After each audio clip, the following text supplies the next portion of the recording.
আমরা এই হাদিসে কারিমা দিয়ে শুরু করি। আল্লাহর নবী হুজুর আকরাম সাল্লাল্লাহু আলাইহি ওয়াসাল্লাম ইরশাদ করেন, মাইয়াদমাল্লি মা বাইনা লাহইয়াইহি, জবান খুলে বলি সুবহানাল্লাহ। আল্লাহ নবী বলেন, মাইয়াদমাল্লি মা বাইনা লাহইয়াইহি ওয়া মা বাইনা রিজলাইহি আদমান লাহুল জান্নাহ, জবান খুলে বলি সুবহানাল্লাহ। এই হাদিসে কারিমায় আল্লাহর নবী আপনার আমার দুইটা জিনিস হেফাজত করার কথা বলেছেন। কয়টা জিনিস? সবাই জবান খুলে বলি, কয়টা জিনিস? দুইটা জিনিস হেফাজত করার কথা বলেছেন।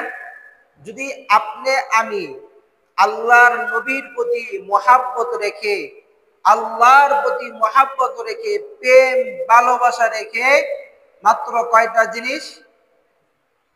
কয়টা? দুইটা, অনেক বেশি না, মাত্র দুইটা জিনিস যদি হেফাজত করতে পারি, আল্লাহর নবীর নূরানি জবান দিয়ে ইরশাদ হচ্ছে, আদমান লাহুল জান্নাহ, আমি ওই ব্যক্তির জন্য আমার মালিক, আমার স্রষ্টা আল্লাহ তাআলার কাছ থেকে জান্নাত সংরক্ষণ করে রাখবো। জবান খুলে বলি সুবহানাল্লাহ। একটু চিন্তা করছেন? আপনি আমি কয়টা জিনিস হেফাজত করলাম? কথা বলেন, কয়টা?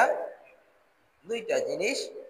আর আল্লাহর নবী আপনাকে আমাকে সুসংবাদ দিচ্ছেন, আমাদের জন্য জান্নাত হেফাজত করে রাখবে। জবান খুলে বলি সুবহানাল্লাহ।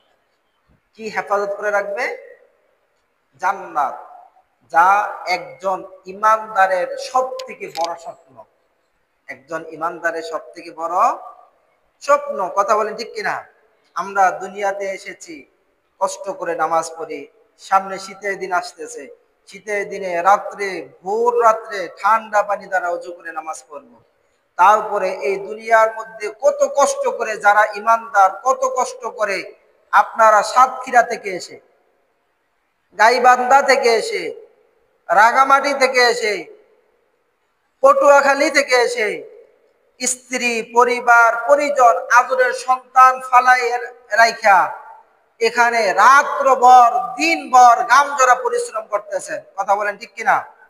শুধুমাত্র আল্লাহ তাআলার সন্তুষ্টি অর্জন করার জন্য, হালাল পন্থায় জীবিকা উপার্জন করার জন্য। কথা বলেন ঠিক কিনা? যদি আল্লাহর ভয় আপনাদের অন্তরে না থাকতো, তাহলে আপনারা আপনাদের এলাকার মধ্যে সুদের ব্যবসা করে খাইতে পারতেন, ঘুষের ব্যবসা করে খাইতে পারতেন, অন্যকে ভয় ভীতি দেখিয়ে, চাকু দিয়ে, পিস্তল দিয়ে, অস্ত্র দিয়ে ভয় দেখিয়ে, অথবা গরিবের সম্পদগুলো চুরি করে রণ্ঠন করে খেতে পারতেন, ঠিক না? শুধুমাত্র আল্লাহর ভয় আছে বিধায়, আল্লাহর ভয় আছে বিধায় আজকে দেখা যায় শিক্ষিত, মাস্টার্স পাস, উচ্চ শিক্ষায় শিক্ষিত হয়ে রাস্তার পাশে বসে বাদাম বিক্রি করে, রাস্তার পাশে বসে বাদাম বিক্রি করে, রাস্তার পাশে হকারি করে, অথবা অটো চালায়, রিক্সা চালায়, ভ্যান গাড়ি চালায়, এরকম পরিশ্রমের কাজ করে তারা আল্লাহর সন্তুষ্টি অর্জন করে দুনিয়াতে যাওয়ার চেষ্টা করে। কথা বলেন ঠিক কিনা? আছে না? হাজার হাজার মানুষ। কিছু সংখ্যক মানুষ শুধু গুনাহ করে, কিছু সংখ্যক মানুষ শুধু গুনাহ করে, অধিকাংশ মানুষই আল্লাহ তাআলার ভয় নিয়ে এই দুনিয়াতে জীবন যাপন করার চেষ্টা করে। তো আল্লাহর নবীর যে হাদিসে কারিমা, সেটা হচ্ছে বাইনা লাহইয়াইহি, যে ব্যক্তি আমার জন্য দুই চোয়ালের মধ্যখান, দুই চোয়ালের মধ্যখান, চোয়াল তো বোঝেন, দাঁতের যে মাড়ি, গালের দুই পাশ, গালের দুই পাশ, এই দুই চোয়ালের মধ্যখান, আমাদের দুই চোয়ালের মাঝখানে কি থাকে? জিহ্বা। দুই চোয়ালের মাঝখানে কি থাকে? আপনাদের বুঝতে কষ্ট হয় কোনো? এই দুই গালের, দুই চোয়ালের মাঝখানে কি থাকে? জিহ্বা থাকে না?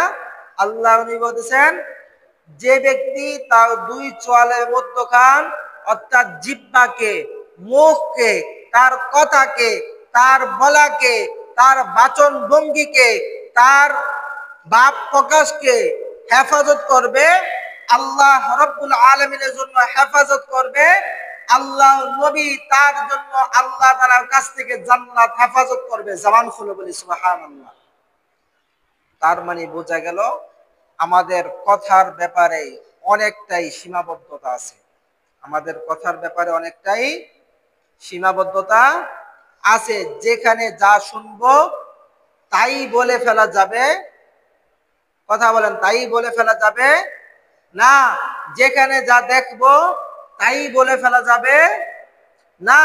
শোনা এবং দেখা এই দুইটার মধ্যে আপনার আকল দ্বারা, জ্ঞান দ্বারা, বিবেক দ্বারা, বুদ্ধি দ্বারা অ্যানালাইসিস করবেন, বিশ্লেষণ করবেন যে আমি কি এই কথাটা, এই দেখাটা, এই শোনাটা বলতে পারবো নাকি পারবো না।